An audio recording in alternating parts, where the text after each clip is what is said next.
Malom Mega High School gi akoibada leiba differently able oiraba amadi chahi yamlaba ahalsingda assistive device lemna phangankhre.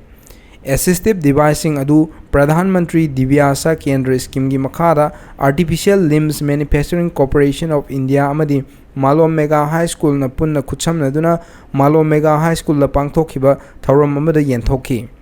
Thoram aduga mari lenana school asigi headmistress CH Damayanti na school asina ngasigi thak asi yawnaba honarakpada malomgi akoibada leiriba ahalsingna